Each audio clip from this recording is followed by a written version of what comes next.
आप स्वागत आपका। मालेगांव ब्लास्ट का सर फैसला कोर्ट का आ गया है। प्रज्ञा ठाकुर समेत सभी 7 आरोपी कर्नल प्रसाद पुरोहित सब बरी हैं, सब बेकसूर बेगुनाह पाए गए हैं। शक के आधार पर उनको सजा नहीं दी जा सकती, कोर्ट ने स्पष्ट किया है। अब आपका क्या मत है कि ये 6 लोग जो मारे गए थे मालेगांव ब्लास्ट में, किसने मारा उनको? देखिए, सबसे पहले तो मैं गुजारिश करूंगा भारत सरकार से कि जो विभाग 17 साल कोशिश करने के बाद भी सबूत नहीं जुटा पाया, गवाह पेश नहीं कर पाया, ऐसे विभाग का अब देश में काम ही नहीं है। इसको भंग कर देना चाहिए, खत्म। 17 साल लग जाते हैं, आप एक मुजरिम नहीं पेश कर पाते हैं। काहे की तनख्वाह ले रहे हैं? ये खून पसीने कमाई की तनख्वाह है देश के लोगों की।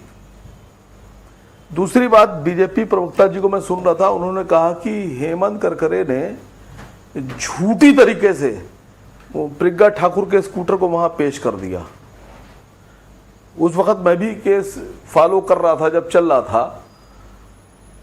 प्रज्ञा ठाकुर ने यह कहा था कि मैंने अपना स्कूटर फला शख्स को बेच दिया था, वो ट्रांसफर नहीं हुआ था, और जिसका उन्होंने नाम लिया था वो आदमी भी गिरफ्तार था, वो आदमी भी इस ब्लास्ट में गिरफ्तार था। प्रज्ञा ठाकुर ने कहा था मैंने अपना स्कूटर बेच दिया उनको। जिसने स्कूटर, जिसके ऊपर आरोप था स्कूटर खरीदने का, उसने कहा मैंने खरीदा नहीं था। तो बीजेपी प्रवक्ता जी अपनी बात ठीक कर लें। दूसरी बात, अभी आप लोग बार बार, क्योंकि मालेगांव ब्लास्ट का नाम आएगा तो हेमंत करकरे, विजय सालस्कर और अशोक कामटे शहीदों का नाम भी आएगा। ऐसे मुशर्रफ साहब की किताब है, उस किताब के आधार पर जो उसमें लिखा है, उसके आधार पर विजय एक कांग्रेस के नेता थे, नाम उनका थोड़ा सा मैंने वडेट्टीवर नाम है उनका, विजय वडेट्टीवर साहब ने एक बयान दिया था। ऐसे मुशर्रफ साहब की किताब का हवाला देकर उन्होंने कहा था कि हेमंत करकरे की जो मौत हुई है, जो हत्या हुई, जो शहीद हुए हैं, वो कसाब की गोली से नहीं हुई है, वो पुलिस की गोली से हुई है।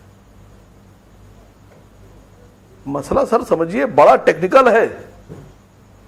कौन किसको बचा रहा था, कौन किसको फंसा रहा था, ये तो हम सब बता नहीं पाएंगे, क्योंकि हम उसमें। आपको क्या लगता है कि इन्वेस्टिगेशन में खामी थी या फिर बेगुनाहों को फंसा दिया गया था और आज तक वास्तविक मुजरिम गिरफ्तार नहीं हुए? नहीं, मुझे तो लग रहा है कि इन्वेस्टिगेशन ही में सारा खेल किया गया है। फंसाया गया, हटाया गया, ये नहीं जानता, लेकिन सारा का सारा जो खेल है वो इन्वेस्टिगेटर ने कर डाला। सबसे पहले तो उन्हीं को पकड़िए आप, वो जो इन्वेस्टिगेटर थे। भाई कैसे जांच कर रहे हैं आप? मैं आपको बताऊं, अभी जब बॉम्बे ब्लास्ट के लोगों को बरी किया गया तो एक साहब ने मुझसे कहा कि आप इस पे बोले क्यों नहीं, देखिए सब बच गए। तो मैंने कहा वो भारतीय जनता पार्टी है, आप उसकी मानसिकता को भी समझ नहीं सकते। हमने कहा 10-15 दिन रुकिए। आवाज आ रही है मेरी सर? परफेक्ट आ रही। हाँ, तो जब वो बॉम्बे ब्लास्ट, ट्रेन ब्लास्ट वाले लोग छोड़े गए तो एक साहब ने मुझसे कहा आप इस पे बोलते क्यों नहीं है? मैंने कहा 10-15 दिन रुकिए, ये क्यों छोड़े गए अभी सामने आएगा आपके। वो बीजेपी है, आरएसएस का माइंडसेट है, वो बड़े खतरनाक तरीके से मेरा 2008 में ये ब्लास्ट होता है, 2014 तक कांग्रेस पार्टी की सरकार थी दिल्ली में जी सर। इस मामले में 2011 को एनआईए को जांच ट्रांसफर हो गई थी। कांग्रेस ने अपने कार्यकाल में चार्जशीट क्यों नहीं लगने दी? सर, मैं इस पे आपको मतलब जवाब देने से पहले एक लाइन बोलना चाहता हूं।